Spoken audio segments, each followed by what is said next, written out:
بسم اللہ الرحمن الرحیم۔ السلام علیکم ورحمۃ اللہ وبرکاتہ۔ امید ہے تمام سامعین ناظرین بخیر و عافیت ہوں گے۔ آج ہم کتاب شرح عقائد کے سبق نمبر 12 کے حصہ اول کو پڑھیں گے۔ ہمارے سبق کی ابتدا ھذا ھو کلام القدماء کی عبارت سے ہوگی اور ہمارا سبق ونفی الصفات القدیمہ کی عبارت پہ مکمل ہوگا۔ آئیے سب سے پہلے آج کے سبق کی عبارت کو دیکھتے ہیں۔ وَهَذَا هُوَ كَلَامُ الْقُدَمَاءِ وَمُعَظَّمُ خِلَافِيَّاتِهِ مع الفرق الإسلامية خصوصا المعتزلة لأنهم أول فرقة أسسوا قواعد الخلاف لما ورد به ظاهر السنة وجرى عليه جماعة الصحابة رضوان الله تعالى عليهم أجمعين في باب العقائد، وذلك لأن رئيسهم واصل بن عطاء اعتزل عن الحسن البصري رحمه الله تعالى يقرر أن من ارتكب الكبيرة ليس بمؤمن ولا كافر، ويثبت المنزلة بين المنزلتين، فقال الحسن رحمه الله قد اعتزل عنا فسموا المعتزلة وهم سموا أنفسهم أصحاب العدل والتوحيد لقولهم بوجوب ثواب المطيع وعقاب العاصي على الله تعالى ونفي الصفات القديمة عنه۔ آئیے اب اس عبارت کا ترجمہ دیکھتے ہیں۔ وَهَذَا هُوَ كَلَامُ الْقُدَمَاء، اور یہ قدماء کا کلام ہے، اور ان کا اکثر اختلاف فرق اسلامیہ کے ساتھ ہے، خصوصاً معتزلہ کے ساتھ، اس لیے کہ یہ پہلا فرقہ ہے جنہوں نے ان قواعد کی بنیاد ڈالی جو اس چیز کے خلاف ہیں کہ جس کے ساتھ ظاہر سنت وارد ہوئی ہے، اور اس پر صحابہ کرام رضوان اللہ علیہم اجمعین کی جماعت عقائد کے باب میں چل چکی ہے، اور یہ اس وجہ سے کہ ان کا رئیس واصل ابن عطا حضرت حسن بصری رحمہ اللہ کی مجلس سے کنارہ کش ہو گیا، اس حال میں کہ وہ ثابت کر رہا تھا کہ جس نے کبیرہ گناہ کا ارتکاب کیا نہ وہ مومن ہے نہ وہ کافر ہے، اور وہ دو درجوں یعنی ایمان اور کفر کے درمیان ایک درجہ ثابت کرتا تھا۔ تو حضرت حسن بصری رحمہ اللہ نے فرمایا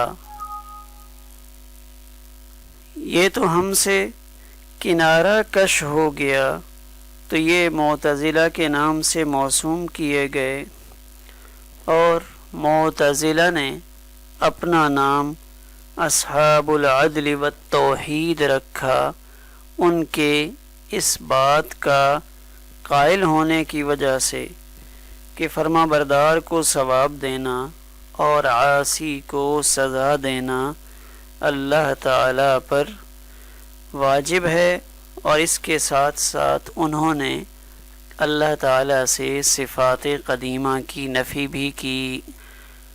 آئیے اب اس سبق کی کچھ تشریح کو دیکھتے ہیں۔ جو ہمارا سبق ھذا ھو کلام القدماء سے شروع ہو رہا ہے، اس عبارت نے شارح رحمہ اللہ تعالی نے 3 باتیں ذکر فرمائی ہیں۔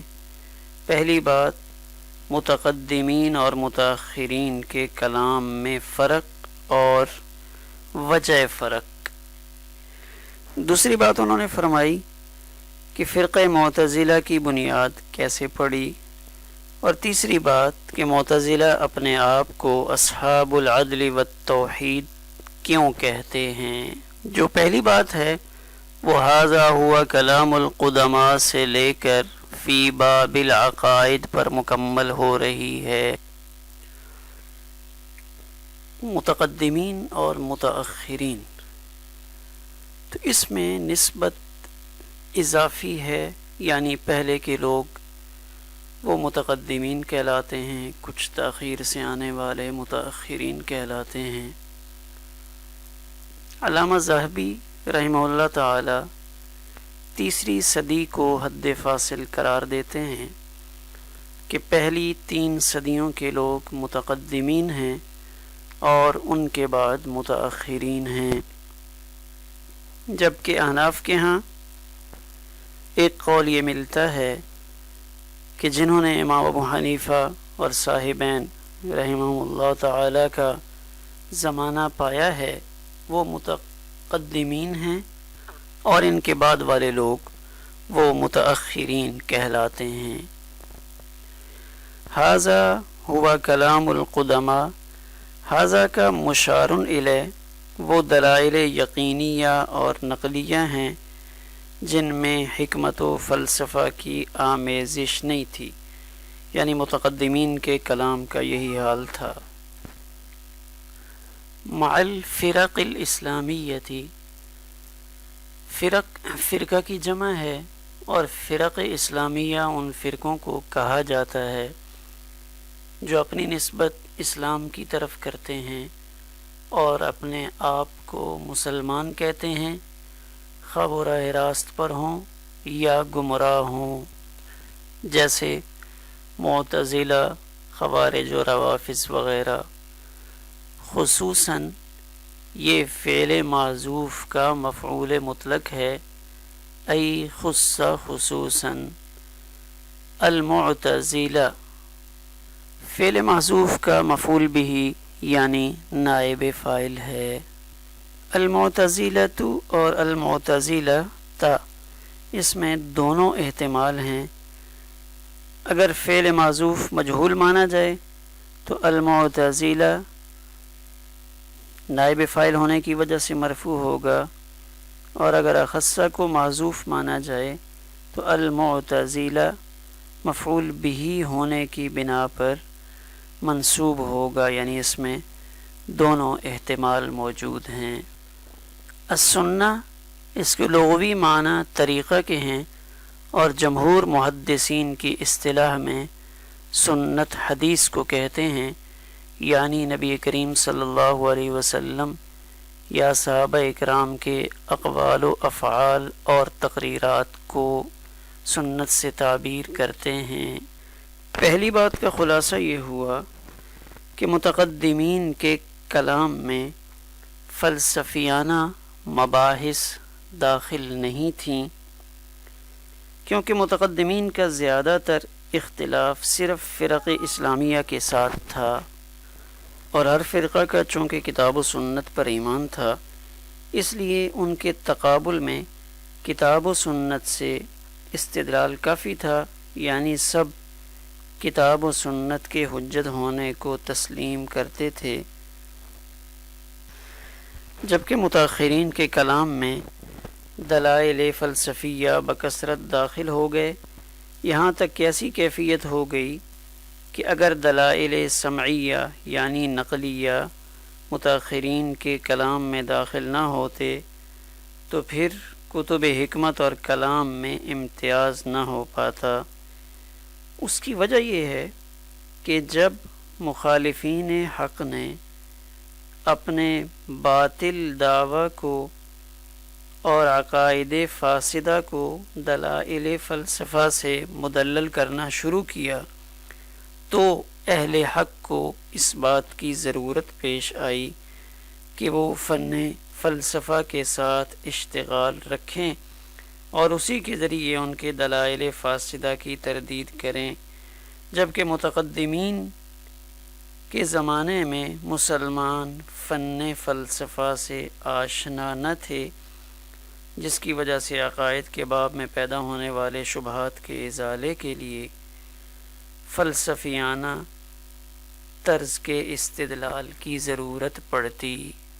وذالک لأن رئیسہم سے شارح رحمہ اللہ تعالی دوسری بات کا اظہار کر رہے ہیں کہ معتزلہ کی بنیاد کیسے پڑی. کہ حضرت حسن بصری رحمہ اللہ تعالی کی مجلس میں ایک شخص آیا اور اس نے سوال کیا کہ ہمارے زمانے میں دو جماعتیں ظاہر ہوئی ہیں. ایک کا خیال ہے کہ مرتکب کبیرہ کافر ہے، اور دوسری جماعت کا خیال یہ ہے کہ ایمان کے ہوتے ہوئے کوئی گناہ نقصان دہ نہیں. تو آپ بتائیے ہم کیا عقیدہ رکھیں؟ تو حضرت حسن بصری رحمہ اللہ تعالی نے تھوڑی دیر کے لیے تفکر کیا، تو اتنے میں وہ شخص جس کا نام واصل ابن عطا تھا اس نے خود ہی کہا کہ مرتکب کبیرہ نہ مومن ہے نہ کافر ہے. پھر مسجد کے ستون کے پاس کھڑے ہو کر اس جملہ کا تکرار کرنے لگا اور کہنے لگا کہ اگر بغیر توبہ کے مر گیا تو جہنم میں داخل ہوگا، لیکن اس کا عذاب کفار کے عذاب سے ہلکا ہوگا. تو اس نے کفر اور ایمان کے درمیان ایک درجہ ثابت کر دیا. اسی کو وہ منزلتم بین المنزلتین سے تعبیر کرتے ہیں. تو اس کے جواب میں حضرت حسن بصری رحمہ اللہ تعالی نے ارشاد فرمایا قد اعتزل عنا. تو یہ جملہ حضرت کی زبان سے نکلا اور ایسا مقبول ہوا کہ اس کے بعد واصل ابن عطا اور اس کے متبعین کا نام ہی معتزلہ ہو گیا اور لوگ ان کو معتزلہ کہنے لگے. تو اعتزل عنا ہم سے جدا ہو گیا. معتزلہ باب افتعال سے اسم فاعل کا صیغہ ہے بمعنی کنارہ کش ہونے والی جماعت. تیسری بات یہاں شارح رحمہ اللہ نے یہ بیان فرمائی کہ معتزلہ اپنے آپ کو ایک نام دیتے ہیں. وہ کیا نام ہے؟ اصحاب العدل والتوحید. وہ اپنے آپ کو اصحاب العدل والتوحید کیوں کہتے ہیں؟ لقولہم، کہ ان کا قول ہے، یعنی وہ اپنا ایک نظریہ رکھتے ہیں کہ جو لوگ فرما بردار ہیں، اللہ تعالیٰ کی اطاعت کرتے ہیں، تو اللہ تعالیٰ پر واجب ہے کہ اللہ تعالیٰ ان کو ثواب دیں اور جنت میں داخل کریں. اور وعقاب العاصی علی اللہ تعالیٰ، اور جو اللہ تعالیٰ کے نافرمان لوگ ہیں، اللہ تعالیٰ کی اطاعت سے سرکشی کرتے ہیں، تو اللہ تعالیٰ پر واجب ہے کہ اللہ تعالیٰ ان کو سزا دیں اور جہنم میں داخل کریں. یہ عدل کا تقاضا ہے، اس لیے وہ اپنے آپ کو اصحاب العدل کہتے ہیں. اصحاب التوحید کیوں کہتے ہیں؟ اس لیے کہ انہوں نے اللہ تعالیٰ کی صفات علم، حیات، قدرت وغیرہ کا انکار کیا ہے، اور یہ کہتے ہیں کہ اگر اللہ تعالیٰ کے لیے صفات کو مانیں تو چونکہ اللہ تعالیٰ کی ذات قدیم ہے تو صفات بھی قدیم ہوں گی.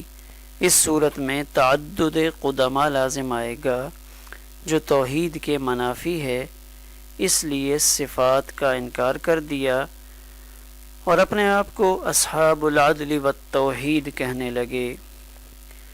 تو اس کے جواب میں اہل سنت والجماعت کہتے ہیں کہ اللہ تعالیٰ پر کوئی چیز واجب نہیں. مطیع و عاصی سب اللہ کے بندے اور اس کے مملوک ہیں، اور اللہ تعالیٰ کو ہر طرح کا اختیار حاصل ہے. اگر اللہ تعالیٰ فرما بردار کو جہنم میں ڈال دیں تو یہ اس کا عدل ہے، اور اگر جنت میں داخل کر دیں تو یہ اس کا فضل ہے. توحید کے بارے میں اہل سنت والجماعت کی رائے یہ ہے کہ قدیم صرف ایک ذات ہے اور وہ اللہ تعالیٰ کی ذات ہے. اس کی صفات ماننے سے جو تعدد قدماء لازم آتا ہے یہ توحید کے منافی نہیں، اور جو توحید کے منافی ہے وہ ذوات قدیمہ کا تعدد ہے، وہ یہاں لازم نہیں آ رہا، یعنی ذات تو ایک ہی رہتی ہے. اس لائن میں دو شخصیت ان کا ذکر ہے واصل ابن عطا۔ تو واصل ابن عطا کی ولادت سنہ 80 ہجری میں ہوئی اور وفات 131 ہجری کی ہے۔ واصل کی کنیت ابو حذیفہ اور لقب غزال ہے۔ حضرت حسن بصری کا شاگرد ہے۔ یہ عبد الملک اور ہشام بن عبد الملک کے زمانہ میں تھا۔ بڑا فصیح و بلیغ آدمی تھا۔ جبکہ حضرت حسن بصری اہل سنت والجماعت کے ائمہ میں سے ہیں۔ بہت بڑے محدث، فقیہ اور گروہ صوفیہ کے سرتاج ہیں۔ ابو سعید کنیت ہے، تابعین میں سے ہیں۔ سیدنا عمر بن الخطاب رضی اللہ تعالیٰ عنہ کی خلافت کے جب 2 سال باقی تھے اس وقت پیدا ہوئے اور ماہ رجب 110 ہجری میں ان کی وفات ہوئی، اور بصرہ عراق عرب کے شہروں میں سے ایک شہر ہے، اس نسبت کی وجہ سے بصری کہلاتے ہیں۔ اس کو بصرہ اور بصرہ دونوں طرح پڑھتے ہیں۔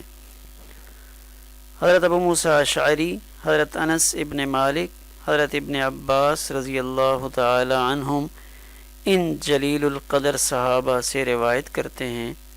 مشہور یہ ہے کہ سیدنا علی کرم اللہ وجہہ تعالی کے شاگرد ہیں اور ان سے حدیث بھی حاصل کی اور طریق تصوف بھی انہی سے حاصل کیا۔